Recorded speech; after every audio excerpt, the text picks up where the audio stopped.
Brought to you by great listeners just like yourself. It's the Baseball Talk Radio Show. Stop by our Patreon page over at patreon.com/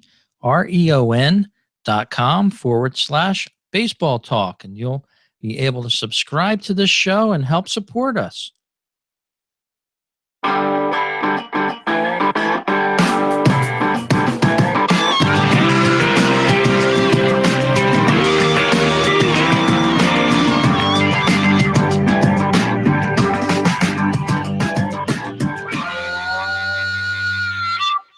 Hello, everyone, and welcome to the Baseball Talk Radio Show.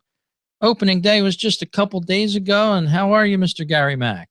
Rich, I am great. I'm a little cold. I went to the game last night in City Field, and I got to tell you, I've been at warmer football games than that, but had a great time. And unfortunately, the Mets lost the game, but really had a good time. And you know what, Rich? It's just great to get to the ballpark and be in there.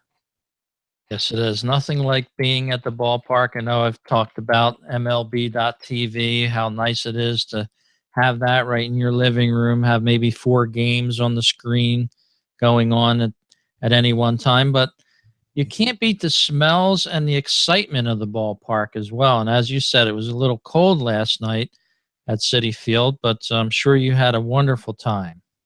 Yes, the biggest decision I had to make was what was I going to eat, because like you said, you get there, and I had not sat in this particular area before and didn't realize that there was this huge food court up there. And I'm an early guy. I like to get to the ballpark early, watch a little batting practice, roam around the field a little bit, the stadium, see what's going on. And I got to tell you, this food court was driving me nuts between the sausages and the hamburgers and the fries and the Italian food cooking.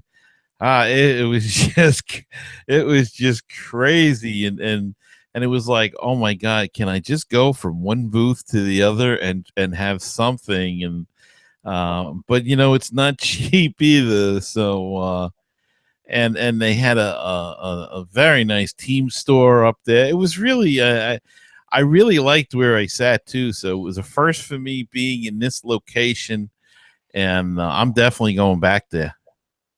That's awesome to hear. I really enjoyed a trip to Citi Field myself a couple years ago.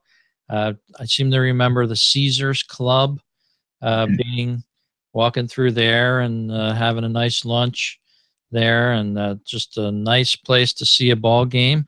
And before we go on much further with the show and our thoughts about opening day and things like that, I just wanted to thank our Patreon subscriber, David, for joining our supporters list and pledging his monthly contribution to the show. So thank you very much, David, for sponsoring us. I really appreciate it. Thank you, David. And I want to invite everybody else that would like to support our show, go over to our Patreon page. As I said on the opening of the show, patreon.com/baseball talk. And if you have a problem getting to the page or anything like that, you can always email Gary or myself. You can email me, Rich at baseballtalkradio.com, or Gary at baseballtalkradio.com. And we'd be glad to let you know how to do that. So I know for some people, it's a lot more difficult than others, Gary. They're not used to this online commerce and what's going on with the sponsoring of certain shows just like ours. Well, then you can put those green pieces of paper in an envelope and send. No, Soupy Sales got in trouble for that years ago, but yeah, just email us and we'll try to help you as best we can. Very cool. So yeah, opening day was a smashing success. We had a Bumgarner hit 2 home runs for the Giants by himself, and they ended up losing. He must have had a choice word or two. I'm sure he did, Rich, and to think that a pitcher was leading the league in home runs. I don't know if he still is. I don't know if anybody caught him yet, but it's kind of early. But pretty funny that he hit 2 home runs, came out of the game, and then they the bullpen again. What do we always talk about? The bullpens, and blew it for him. But it was great, and luckily the weather was pretty good. I think one game got rained out. Might have been the White Sox and the Tigers that got rained out, but rest of the games went through, and I think the weather was pretty decent all over the place opening day. Not so much yesterday, but that's the game now when they play this early in the season, unless they're playing in a dome or on the West Coast. And uh, watched opening day a little bit of the Angels, and still your boy Mike Trout there hit a rocket out of where were they playing again? Oh boy, see what happens when you get old, Rich. But anyway, he hit a rocket out of whatever the hell ballpark they were playing in, and he's hit like I don't know, it's like his fifth or sixth home run on opening day. So he's got that down pat, but he's some player. Yeah, it But looked like maybe they were playing Oakland, so yeah, he made the best of that. yeah, maybe it was. I hope he didn't jam up the toilets though when he hit the wall or something with because they got that problem out there. But it was a great opening day, and like I said, I went last night to City Field, and when it was cold, we froze. But always great to be at the ballpark. But there's some things that I noticed that I'd like to get to whenever we're ready to get to it. But I'd like to comment on from a fan viewpoint at the game. Yeah, I see no reason to push it off further into the future. Why don't we just launch right into that? All right. Well, I have to tell you, sitting there at the ballpark, this new rule with the no intentional walk is very confusing when you're at the ballpark. Mhm. Um, I forget who it was now. Came up for the Braves. The Mets decided to walk him, and it was Nick Markakis came up, and you're watching him. Gets in the batter's box, and the next thing I know, he's throwing his bat and taking off his shin guard and walking down the first. Now, your first reaction is because you have to, you don't. Well, maybe it's just me, but you don't realize what's going on at first. And my first reaction is, "What the heck did he do? What's going on?" And then it dawned on me they're walking him intentionally. But if you're at the ballpark, it's very confusing. Um, I would suggest that they make an announcement or something. Have the PA announcer say, um, "Markakis has been intentionally walked," so you know what's going on. You know what's going on at home because you have your announcers. But when you're at it really was a weird feeling. It was like a lot. You didn't know what the heck was going on. And until you figured it out yourself, because there was nothing on the scoreboard either.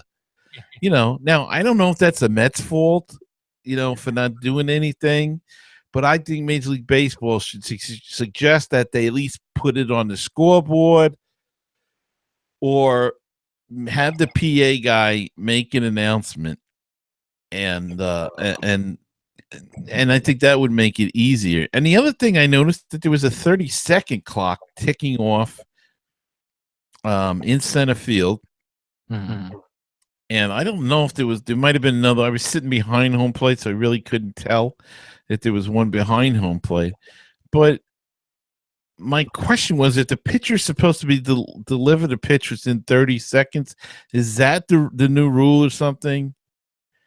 But I believe so. I think that was effective here. Maybe you didn't notice the clock in that position, but yeah, they have to get that pitch off within a certain amount of time.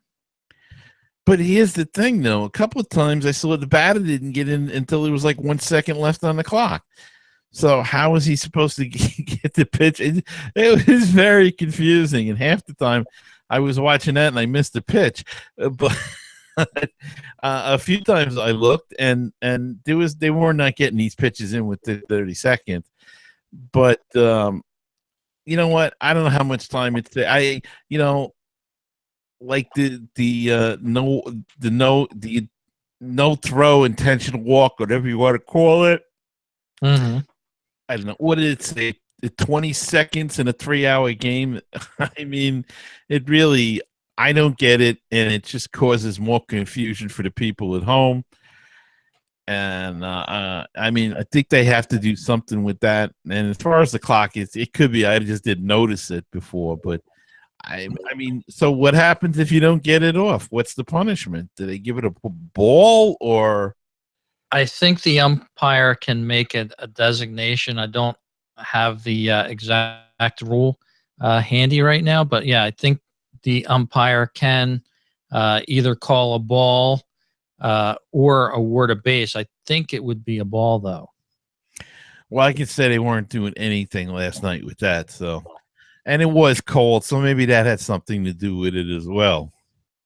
You know, Yeah, allowing the pitcher a little bit, to blow on his hand or whatever, let the batter get a little loose or something. I don't know. But those were the two observations that I had for the most part, and especially the bases on ball because it's confusing, you yeah, know. I could imagine you're sitting there in the stadium, and I felt the same way last year with the instant replay. I felt like I was at a stadium, but the way they used to play it was for the people in the stadium, and I felt like no, they had switched it now. They're playing it for television, more or less, or the instant replay camera. And I was just sitting there, and sometimes you didn't know what was going on with the replays. It took a long time. There was a lot of silence. It broke up the game hugely, the momentum of the game. And as you said last night, Gary, I was actually watching the game, the Mets feed of the television broadcast at that time where they did that intentional walk, and the camera even missed it. They were on a replay, and they described, oh, there's one of the intentional walks, but the camera was still on a replay, and they missed the whole play. They just it panned over to a guy on first base. So even kind of weird. It was like, oh. Yeah, how did he get there? Yeah, that's the same reaction that we had. So I don't know. They've got to try to work on that somehow. And but it was interesting, and I'm glad you mentioned that about watching the game. Because I tried a little experiment last night. I don't know if the Phillies are streaming their home games, but this year the Mets and SNY TV, which is their home cable station, they have decided to stream all their games uh, on the NBC Sports app as long as you have the service. If you have SNY in your house and you have the NBC Sports app, you can now get the Mets game streamed on your tablet or on your phone or on your computer, which is very nice. And I experimented a little bit to see if I could actually get it at the ballpark. And son of a gun, it worked. So he could have used the City Field Wi-Fi, and I could actually watch the game on the telephone. And but what fun is that? But I thought maybe I'd watch part of it, and then if there was a replay or something or a controversy that you don't know about, I could catch it. But it's almost impossible to hear anything at the ballpark without headphones or anything. So I didn't do. Plus, I would have used my battery up. So, but it was interesting to try it just to see if it would work, and it did work fine. In fact, I had tried it. It worked the other day and was able to watch opening day that way because I did go to work on that day. So that's it's about time that they are streaming these things, and I think all the teams should do it now. Yeah, and with the MLB.TV this year, they did start that, and we had talked about it a little bit on last year on the show here. And they call it Follow Your Team on MLB.TV. I think you'd have to pay an extra $10 to do that. and then it's certain subscribers to certain cable companies. So if you're a subscriber to, say, Comcast, I believe is one of them. There's about a half a dozen companies that have opened this up now.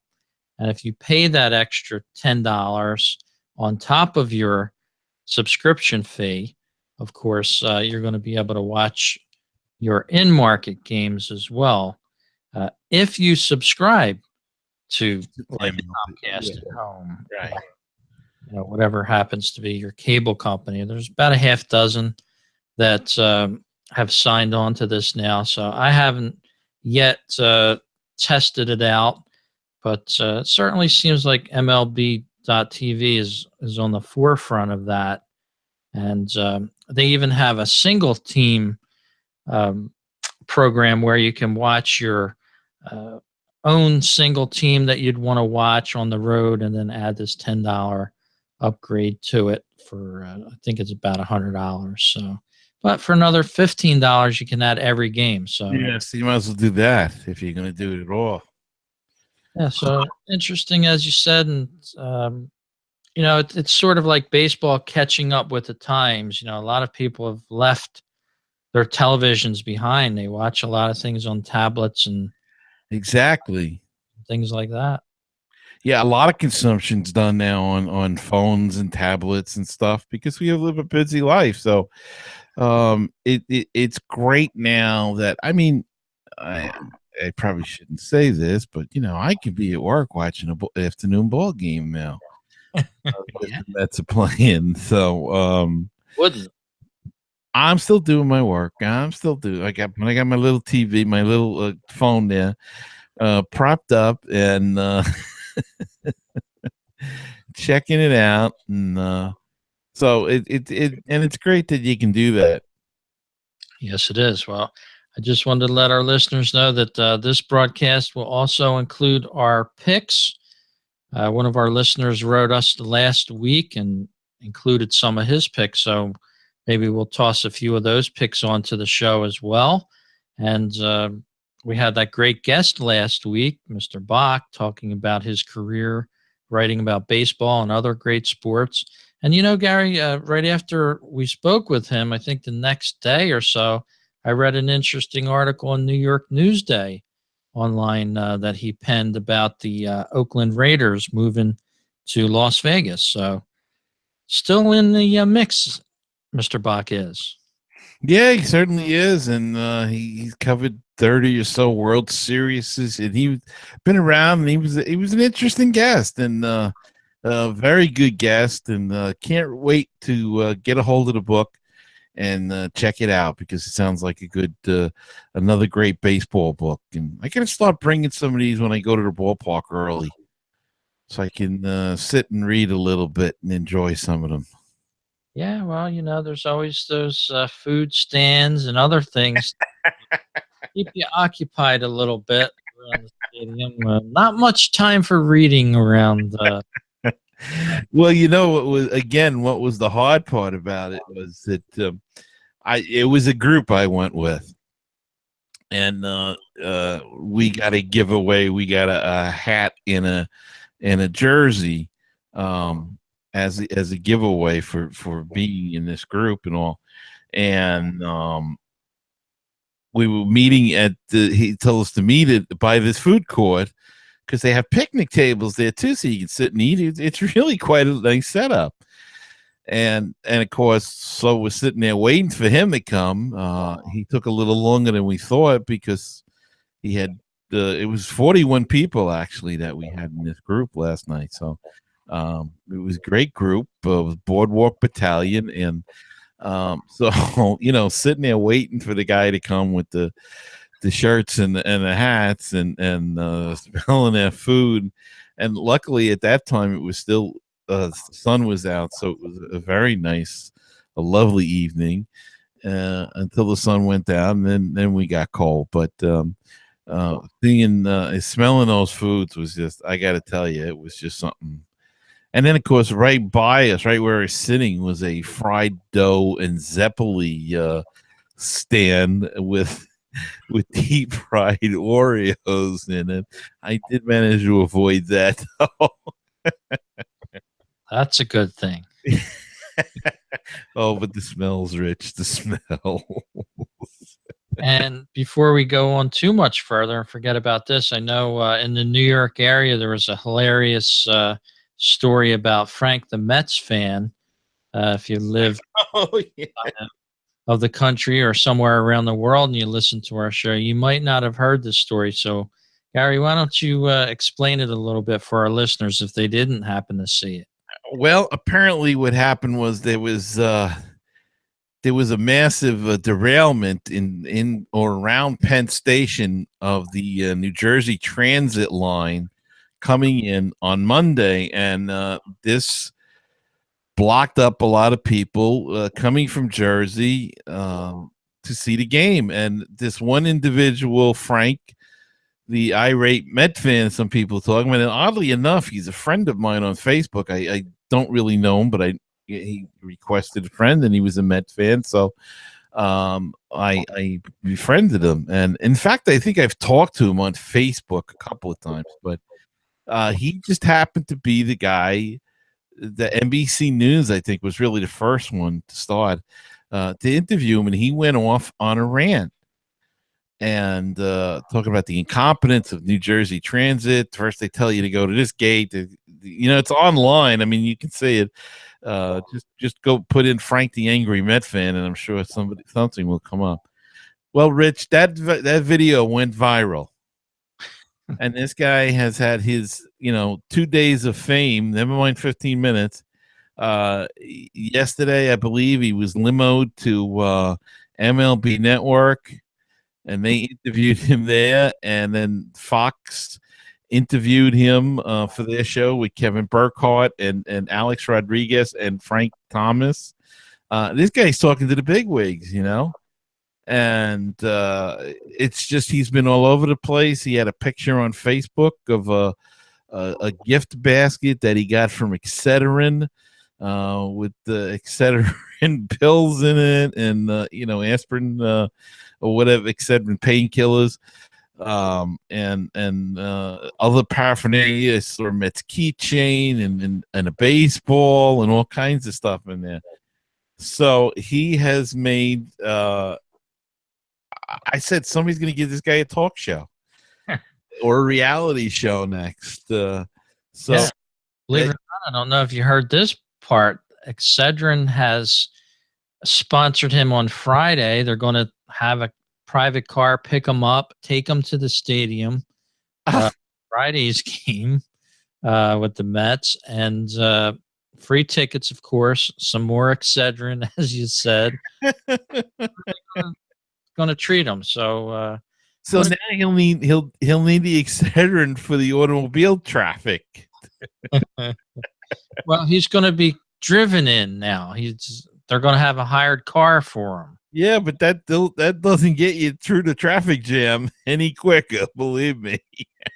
That's true. But yeah, once the media grabs onto something, isn't it great? The companies want to get their mitts on it too. But yeah, Frank the Angry Met fan, he had a royal rant on how he couldn't get to the stadium, and now they're going to take care of him.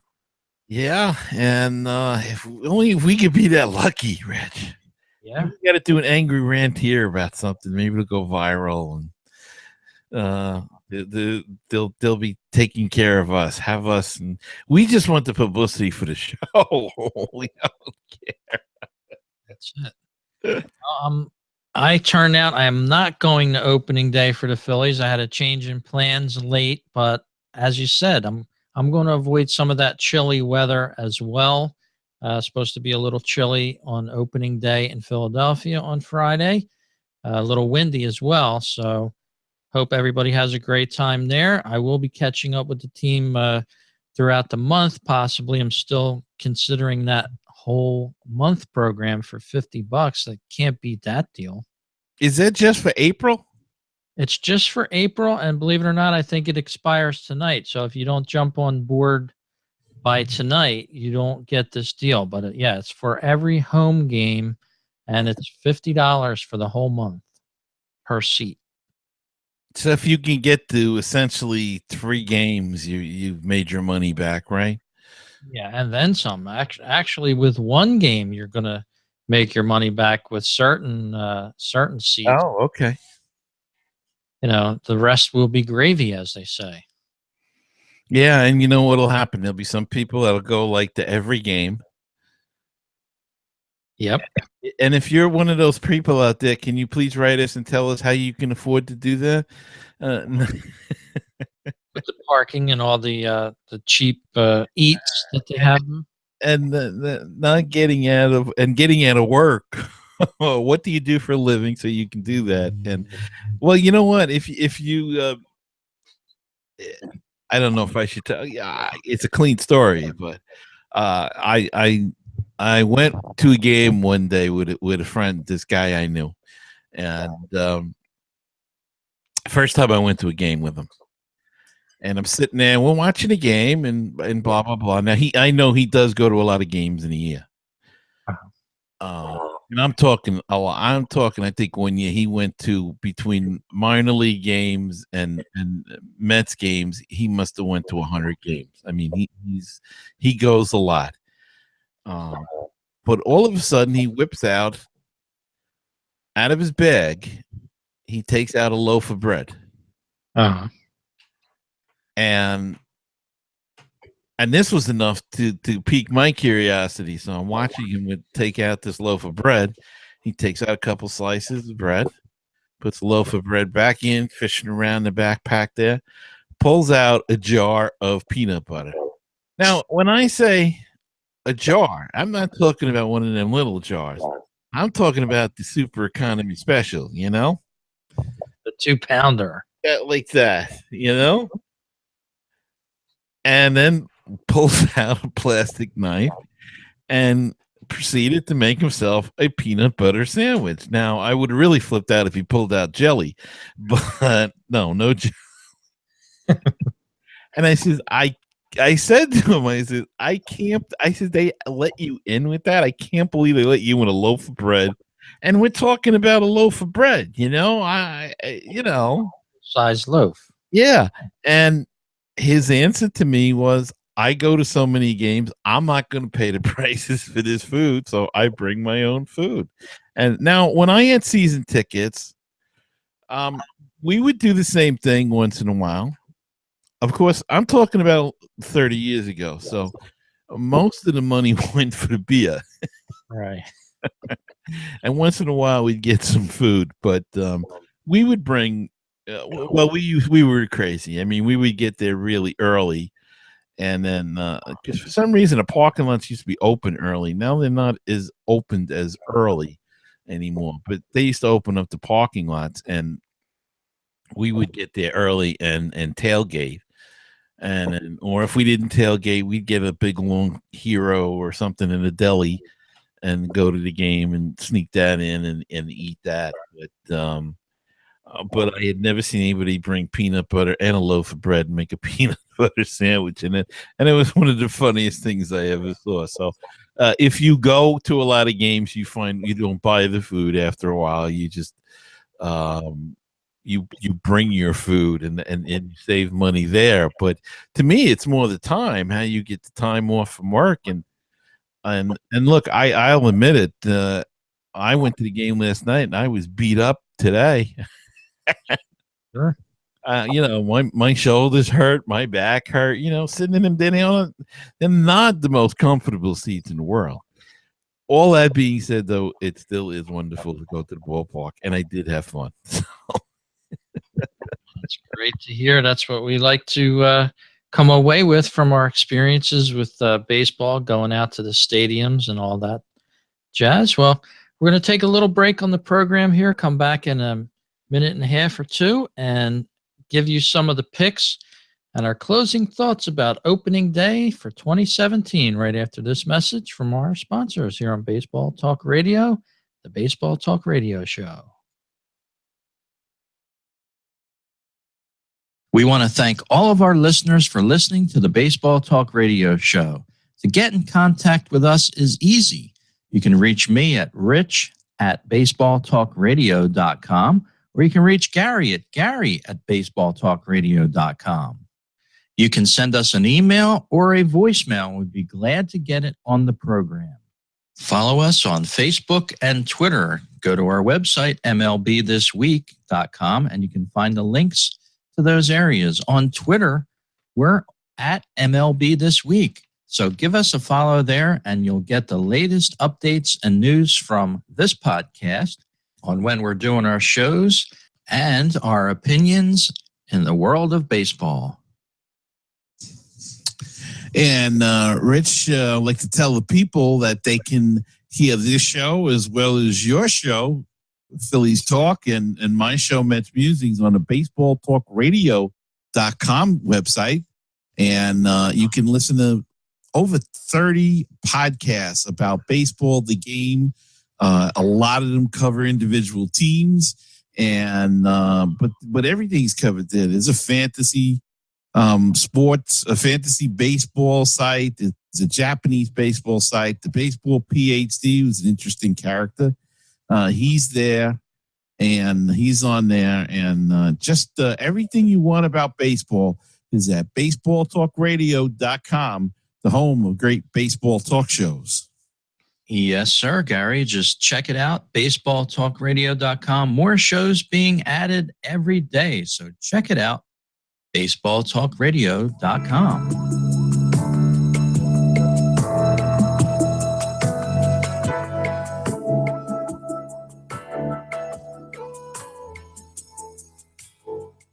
Welcome back to the Baseball Talk Radio Show. We're streaming this live as we do the show tonight here on April 6, 2017. So if you're tuning into the baseballtalkradio.com website and at radio.baseballtalkradio.com, you can hear the show live as we tape it. We try to go out on the air live as much as we can with the program. And Gary talked a little bit about opening day before the commercial break, and now we're going to do some of our picks.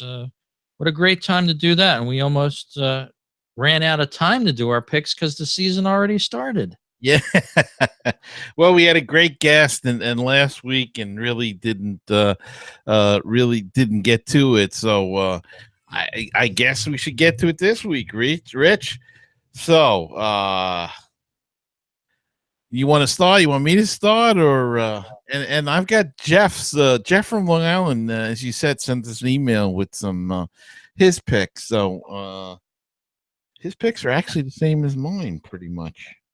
That's pretty decent. Yeah, why don't you kick it off with our National League East and go right through the National League East there. Okay, in the NL East, I've got the Mets, of course, winning the pennant. Winning the NL East.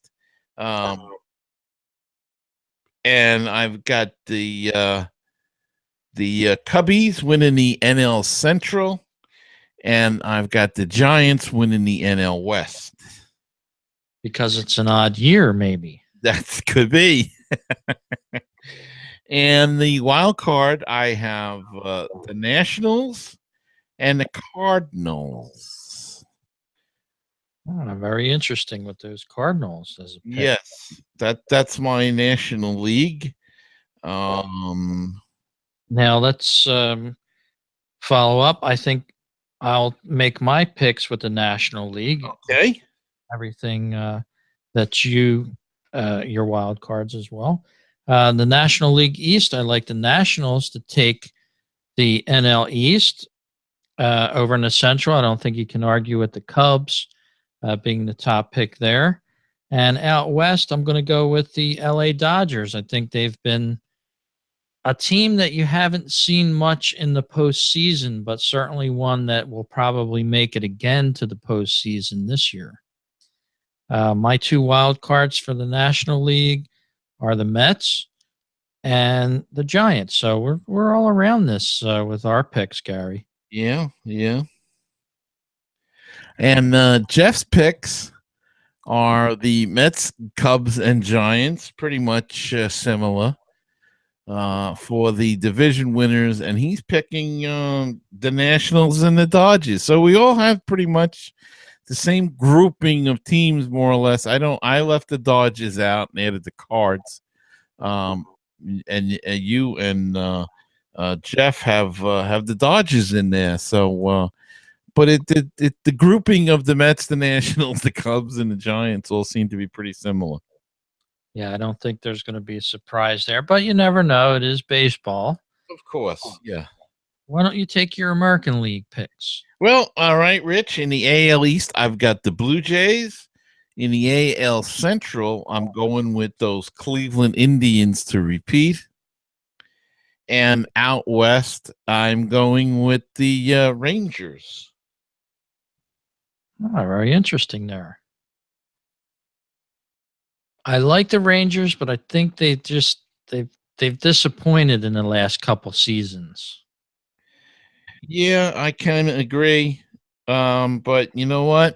They still got a lot of talent there, and I think it'll be a dogfight with Houston. But I think they may have the better pitching at this point.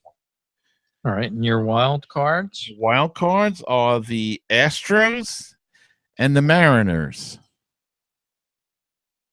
All right, Astros, I love. The Mariners would be an outside chance, but you never know. That team is going to come around sooner or later. Yeah, they've made a lot of adjustments over the last couple of years. So, All right, my picks for the American League. I'm going to go with a team that has done well in the last couple seasons. Boston, I think, is going to take that division over the Yankees and over Toronto. In the Central, I'll agree with you. In Cleveland, the Indians definitely the team to beat out there in the Central. And out west, I'll go with the Houston Astros. They had a stumble last year, but I think they've might have regained some of that swagger. They've started off 3-0, so that's helped me make them my pick out there in the West. And the wild cards, I'm going to pick a surprise team.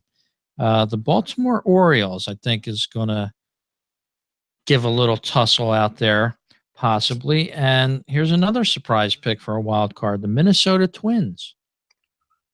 wow, that's really that is an outside the pick there. I like it.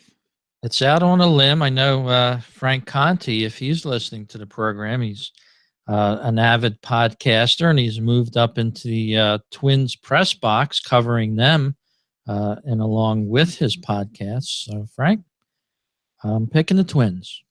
All right. And Jeff, for his playoff teams, he's picking the Blue Jays to win the East, and the Central, the Indians, and the West, the Rangers.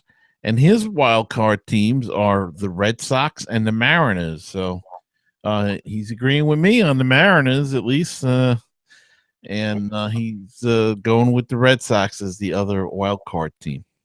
Long overdue, the Mariners. I'd love to see them do well. It's been too long for them, let's just say. Right, right. Well, let's go right on to our World Series picks, Gary. I'd love to know your pick for the World Series. Well, I've got the Mets and the Indians, and of course, there's only one team that can win that, and that's the New York Mets. I think this is going to be the year. Audience listeners agree with you out there. I like it. You got to stick by your team sometimes. My picks for the World Series, I'm going to play it a little closer to the vest here. I'm going to go with a repeat from the Cubs making it in to the World Series for 2017. But I'll have them against a new opponent, the Boston Red Sox. Beantown against Pizza Town, I guess you could call it, Chicago. What a great rivalry that would be. You would have Wrigley Field versus the Green Monster. So many comparisons with the old ballparks. It would really shine a light on those two facilities. Wow. That would be something different to see, huh? And the World Series winner I have is the Cubs to repeat for 2017. They're just a powerhouse. I know it all came together for them at one point last year. But they just have an awesome team. Joe Madden has done a wonderful job there.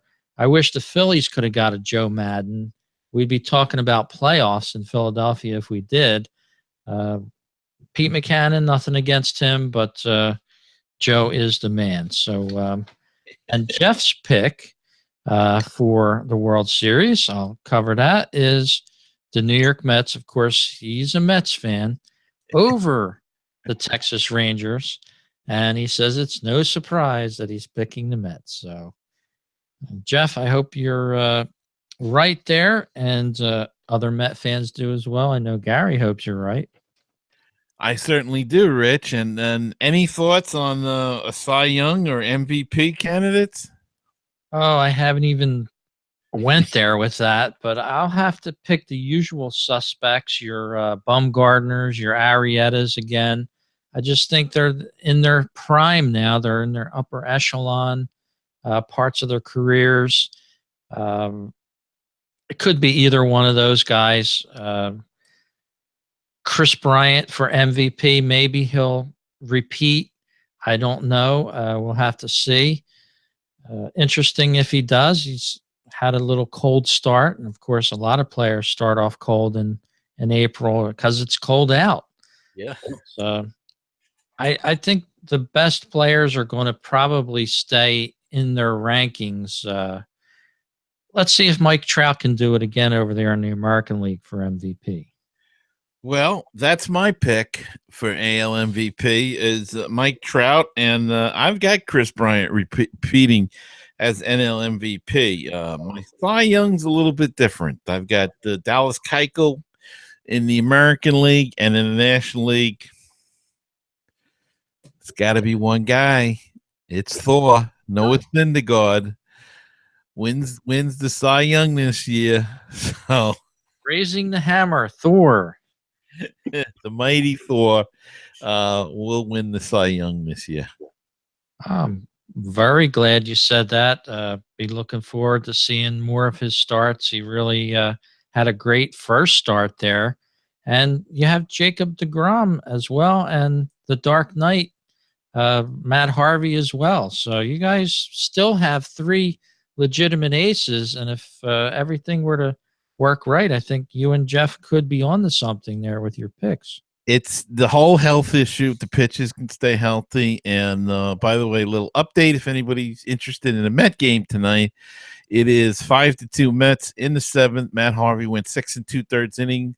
He gave up 2 home runs to Matt Kemp, and that was the only runs Atlanta scored. So he pitched pretty well from what I saw. It's kind of hard to concentrate fully when you're doing 2 podcasts as we did tonight, Rich. But from what I saw, he looked like he was in pretty good control, and oddly enough, it didn't look like he was throwing a lot of. It looked like he was pitching tonight instead of trying to throw 100 miles per hour. And maybe these surgeries has taught him a thing or two, and they certainly have humbled him a little.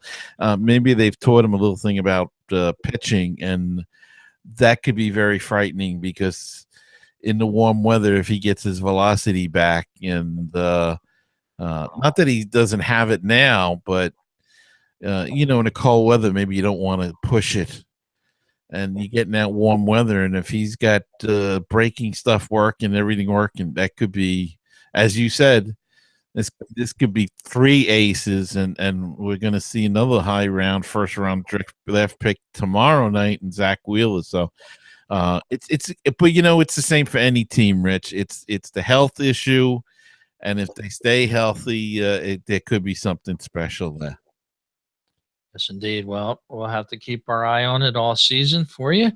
And before we go, I'm sure we could probably stretch this into a 2-hour show. Of course, we're taping the show a day earlier than we normally do, but just a whole great bunch of things to talk about with baseball being back. But one thing I noticed, especially in the media, is a lot of talk about exit velocity. So I had to dive into an article the other day, and I was reading how fast a baseball got out of the stadium, 118 miles an hour exit velocity. And I'm thinking to myself, God, what are they talking about here all of a sudden? I've never heard that term being used as much as I have already in the first three games of baseball. I'm just wondering how much more I can take of it because you've got different angles that they're showing you and things like that, geometry of how the ball got out of the stadium. And it's just one of these extra things that I'm not sure baseball actually needs. I agree with you. It's like another stat, more sabermetrics, something that they're going to figure out a way to figure that into everything. Yeah, I don't get it either, but I guess people find it interesting, and to me, it's almost like a television uh, enhanced stat, so they can put up another graphic that shows and a dotted line pointing to where the ball went or something. So, but what are you going to do, Rich? This is the future. Or something like that. Yeah, you've got distance in feet, launch angle being talked about. It's almost like a rocket they're describing. So very kind of strange there for the older baseball fan. Here I'm just sort of watching this go by me on television and in the media and saying, who cares a launch angle of a baseball? Who really cares? Somewhere there's some guy in his basement really interested in this. And they care. That's for sure. But another thing about the season, and I got an email from Mr. Jimmy Shapiro out there in Las Vegas, and he's talking about sort of a negative part of the season, and we're going to give this the sad trombone.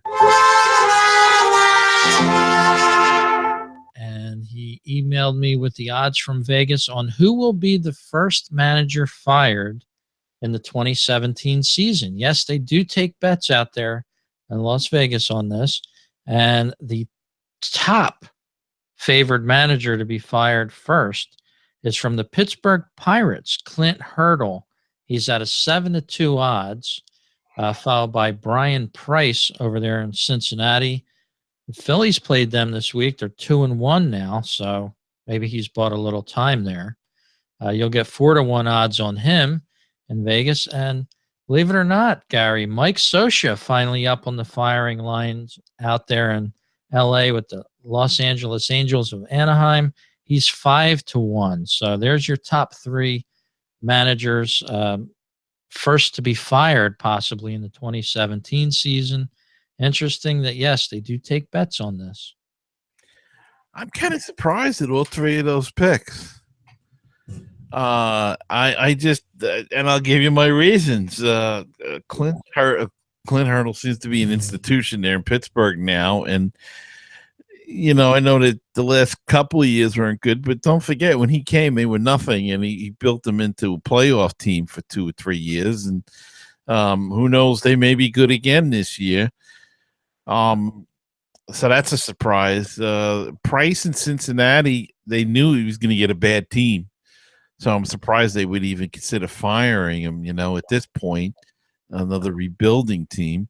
And Scioscia, I just thought, he had that war with the general manager, and the general manager got canned. He won that war. So I don't know. That's a little surprising. But my guess would have been, let's see, who would have been my guess? We've got a couple good likely candidates. Their odds get a little longer as you start going down the list, but I'll continue the list here. Paul Molitor from Minnesota, and I think they started out 3-0 so far, so I'm not so sure he's going to be the first. Brad Ausmus from Detroit is up there. A guy named Andy Green from the Padres. You can tell how much I watched the Padres. I didn't even know Andy Green was the manager. But the next two might have your interest a little bit. The New York pair, Terry Collins and Joe Girardi, both at 10-1. Middle of the pack there, seventh and eighth or so. Yeah, I could see that, but I think Terry Collins gets the whole year. I really do think so, unless they really tank. Um, Only because he's talked about retirement, and he has gotten the team to the playoffs for 2 years in a row, and so I would have to think that they come hell or high water that he would last the season. Girardi is an interesting thing. I could see him going. However, again, it's a situation where they know they're not rebuilding, they're reloading. They say, that's Yankee talk. They can't admit to anything, They get rid of half the team and bring in all young guys, but they're not rebuilding. And they got some good young ball players. They just have no pitching staff. And I don't know if you can blame Girardi for that. So while I could see them firing him, I think it unlikely because this is what they gave him, and they knew they were giving him this. They know themselves that their pitching isn't that good. So kind of interesting there. Yes, it is. And as you said, I believe those two are safe. There's a couple other managers listed, which I think they're safe as well. Dusty Baker at Washington and John Farrell in Boston. They're the bookies plants on Yeah. the list. They would never be first. Nor I agree with you. I don't think any one of those four, Collins, Girardi, Baker, or Farrell, would lose their job in 2017. Yeah. Yeah. And of course, probably untouchable is Bochy. Yeah. Yeah. I mean, I could see Andy Green at San Diego getting canned. But really, I don't, I can't, because the bad teams were bad last year and pretty much had the same managers, and we know they were not going to be good again this year. So, of course, though, somebody like Snidica with Atlanta, if they get off to a really bad start, even though they did name him and he did a great job last year, they could get itchy right away and get rid of him with the new ballpark. But I don't know. I just don't see it. Well, that's our coverage for our picks for 2017 and also our coverage for opening day. We hope you enjoyed this program and the show here at baseballtalkradio.com. Check it out. That and a whole bunch of other Baseball Talk Radio programs for you, playing all the time. You can play them at your leisure as well. Great podcasts there. Of course, Gary has a couple of shows on there. I have a couple of shows, our own show here. So check it out over at Baseball Talk Radio. Gary, I hope you have a great week and take in some more baseball. I know you will. And we'll have a whole lot more on our next program. You certainly will, Rich, and have a great one yourself.